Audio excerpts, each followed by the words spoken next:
punk rockers. Welcome to Initial Records. I'm Mark Fricky. You may remember me as other short films as Victory Records, From Puppy to Bulldog, and Birth Control, Not in My School. Come on inside and we'll take a look around and see what makes Initial Records work for you, the kids.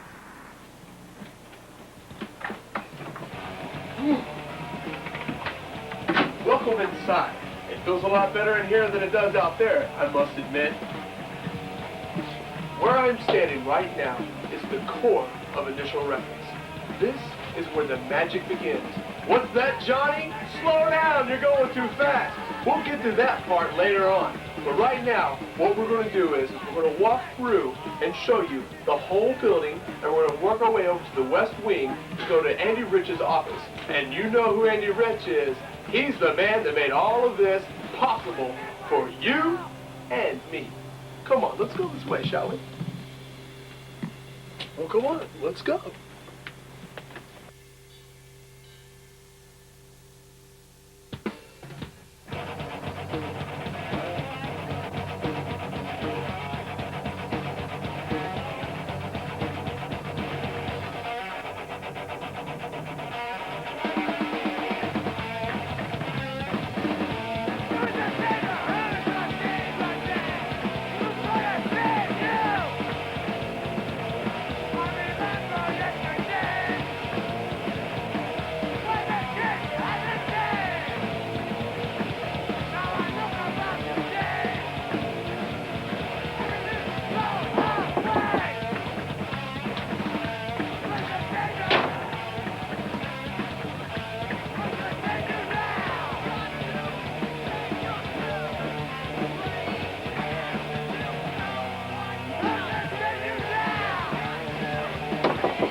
Hey, Tommy. Tommy, I'm coming in. What are you doing? Awful. Oh. Ooh. Let's just keep on going this way, Mr. Richie.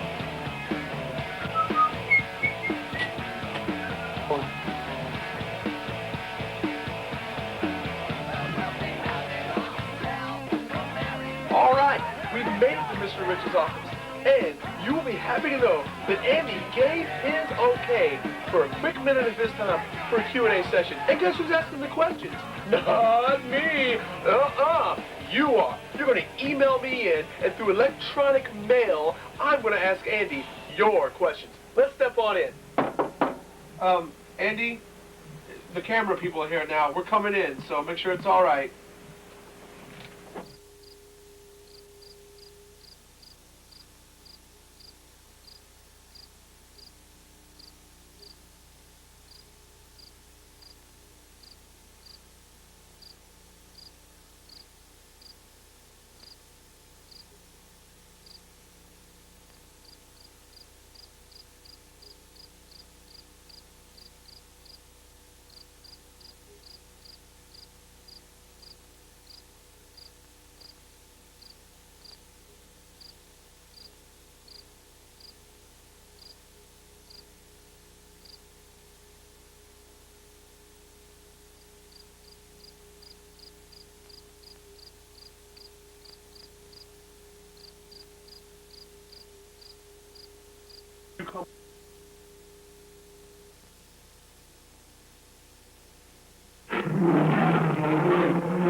Now that was educational. I learned a lot, didn't you?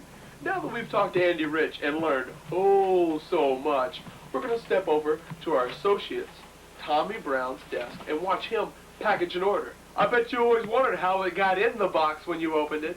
Let's step over here. Here we have Tommy taking an order and placing it in the box. Notice the craftsmanship with the tape gun.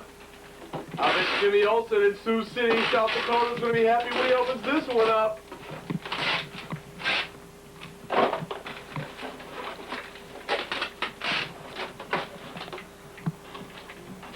Well, now what we're going to do is, after you've learned that, we're going to show you how we pick the orders here. I bet you always wondered what was on the other side of the phone, and there's the phone call.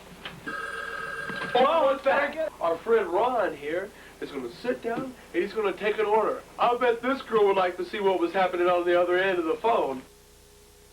Hello? My name is Ron. How do you do? What can I get for you?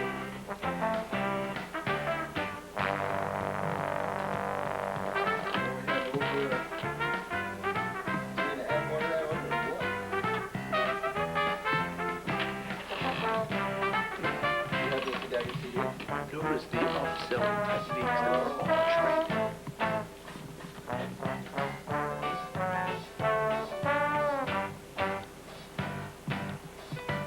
Now we're not going to be able to show you all the credit card number get taken down. So therefore, we'll fade out of this segment now.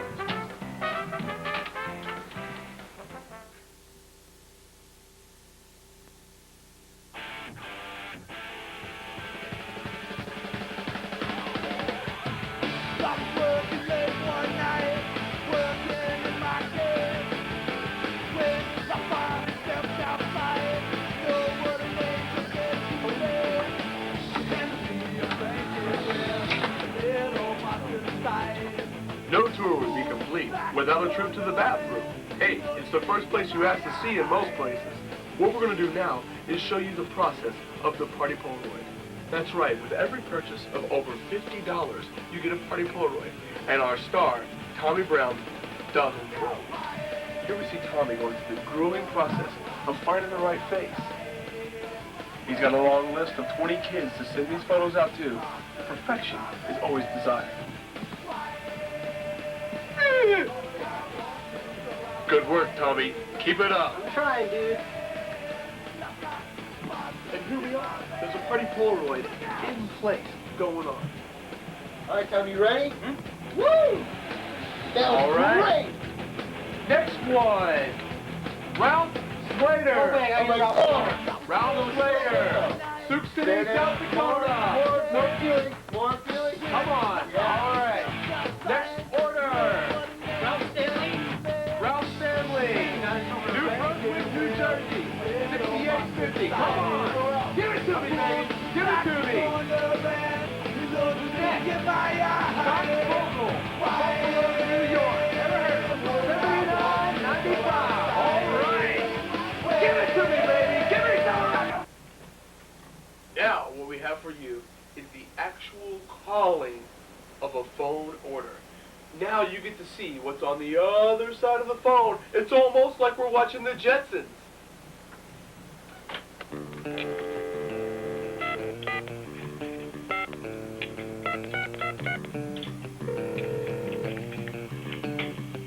Hello. Is Robbie there? Just a second. Robbie? Hello? He's home.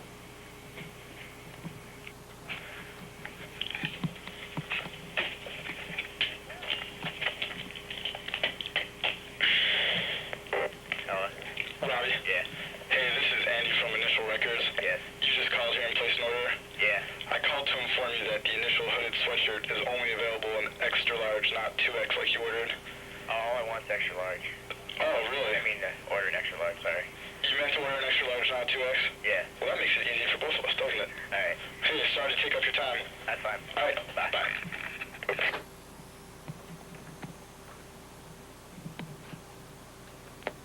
How's that for customer service?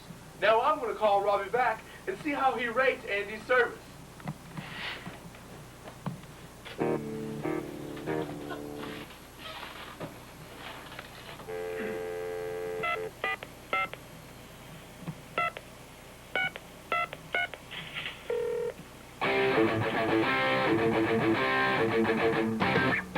Hello? Hi, is Robbie there? Just a second. Thank you. Robbie? Yeah. How are you doing this afternoon? Fine. Yeah? Just hanging out around the house? Wait. Yeah? Excuse me? Excuse me? Oh, nothing. This is Mark Bricky from Initial Records. Yeah. How would you rate the customer service that Andy Rich just gave you? Fine. Fine? Mm-hmm. You can't explore on that anymore? No, it's like perfect. perfect? Yeah, can't do any better. Like, it's just what you expect from a hardcore record label? Yeah. I mean, we're talking the type of customer service one might expect from J. Crew or LL Bean. Yeah, I never ordered from any of those, but... That's right, because you're spending all your money with us, right, Robbie? Yeah. Robbie, now let me ask you a question here, seriously. All right. Living in Louisville, Kentucky, in the home of Initial Records, you choose to do stuff to mail order. Is there a reason why? No, I can't get many rides out where y'all are. Right. So I'd use the mail order. Right. Okay, Robbie. Well, you know what, Robbie? We really appreciate you being part of our movie. All right, thanks. Thank you, Robbie. Bye. Have a good afternoon. All right. Another satisfied customer. Initial Watch out,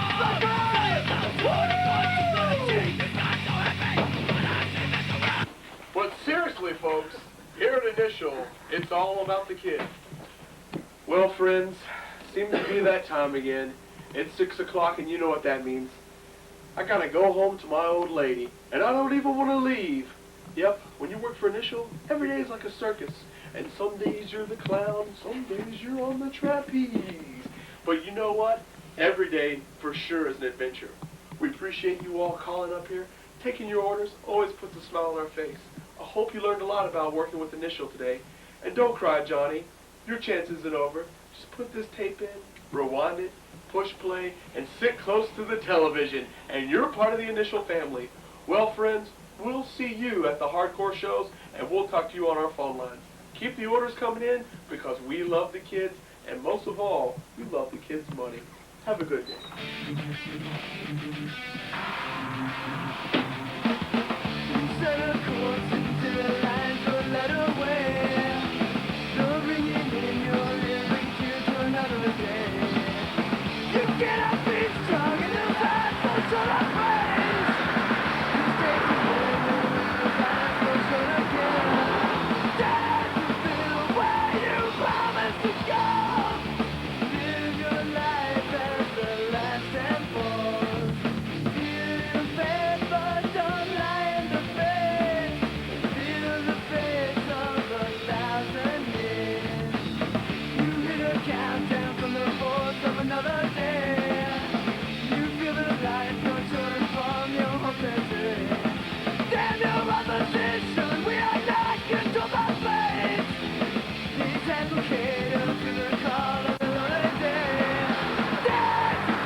Where are you going, Andy? Acting school. Acting school.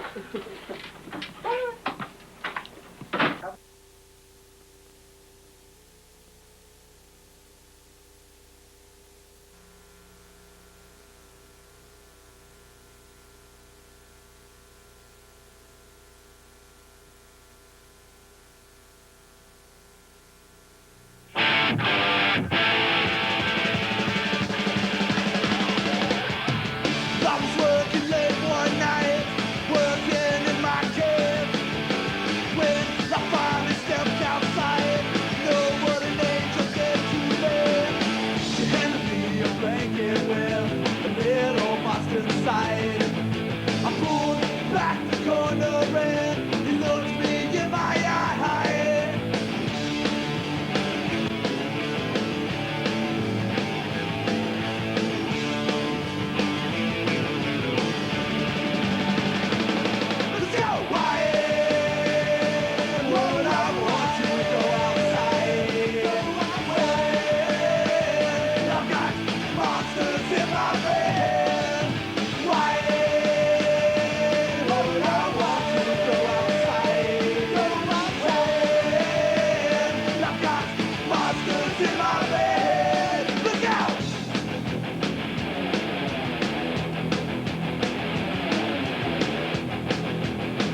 This is Kentuckiana's 24-hour news channel, WHAS 11. Live at 6, from the leader in television news, Gary Rodemeyer and Melissa Swan. This is Kentuckiana's news channel, WHAS 11.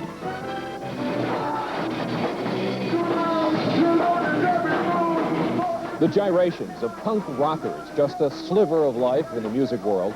But would this music spur young people to violence? It is the music that two teenage murder suspects heard the night a 12-year-old New Albany girl was killed. Good evening. Music lurks in the shadowy background of this murder case. The two murder suspects reportedly went to a punk rock performance just hours before Shanda Scherer was murdered. And Chuck Olmstead is live tonight to tell us the music group is denying that its musical message had any violent influence on those events. Chuck? That's absolutely correct, Gary. You know, they came here a couple of Fridays ago to the Audubon Skateboard Club here on Preston Highway to play before screaming teenagers, little realizing that some in the crowd may have had murder on their minds. And tonight, members of the rock group Sunspring say that, well, they're very incensed at the very suggestion that their music causes mayhem.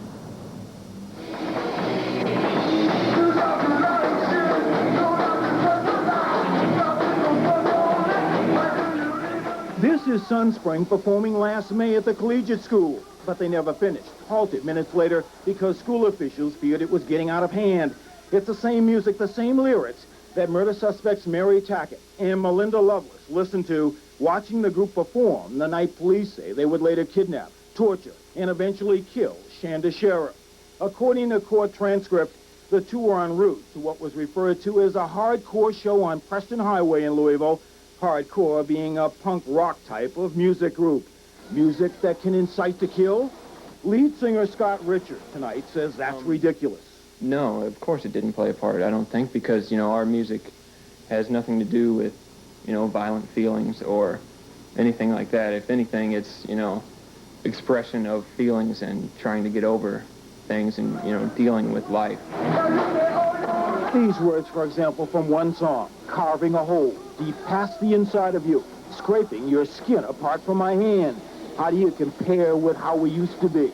How do you compare with me now? Could those girls have misinterpreted what was just designed to be a good show? Could they have read some message into that performance? Possibly they could think that it was an evil thing, but definitely it was not an evil thing. No songs about killing? No songs about killing. About murder or getting even? No, sir. Band members like Jason Hayden say, however, they do recall seeing murder suspect Melinda Lovelace at some of their earlier concerts, too. But they say you can hardly use music to justify murder. I would say they're nuts. The band, of course, you come to see our band, and it might be emotional, but I definitely don't think that it would be a violent emotion or feeling of any sort. If they were very misinterpreted and very confused. You'd have to be a confused person anyway to murder somebody. Spring next takes the stage on Friday, and they're so concerned about this that on their leaflets announcing where they'll be appearing on a Frankfort Avenue sandwich shop on that night, they've even taken the liberty of printing a disclaimer about any connection between their music and violence. This is Chuck Olmstead. Gary, Melissa, back to you. Chuck, I know this debate over music and rock music and violence is not new, but it sounds like this band is taking this pretty seriously. Well, they do. You know, as you listen to them, they put a lot of thought into their interviews, and they seem to put a lot of thought into some of their music. And they believe, like most entertainers, that they have a responsibility to their audience to do the best they can, but that's where the line is drawn. They don't necessarily believe they're responsible for the variety of responses those audiences may have weeks, hours, months later. All right. Chuck Olmstead, thank you very much. We have a quick update on the Scherer murder investigation now.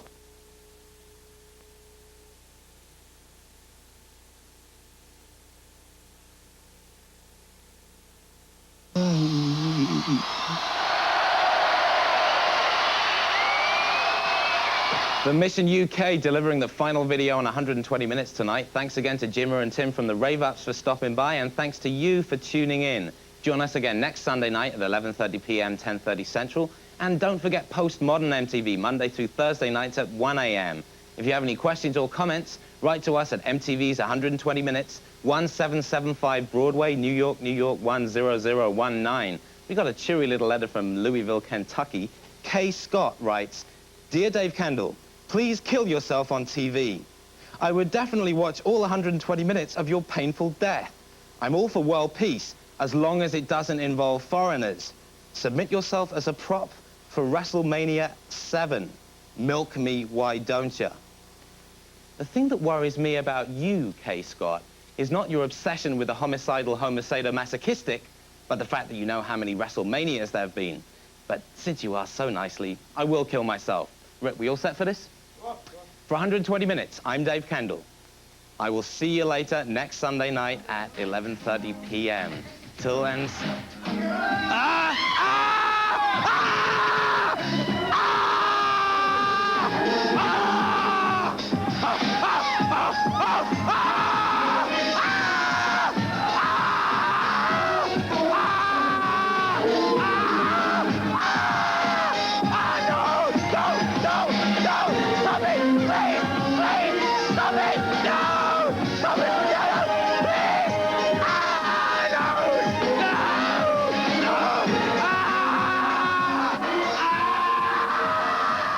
I hope you enjoyed that.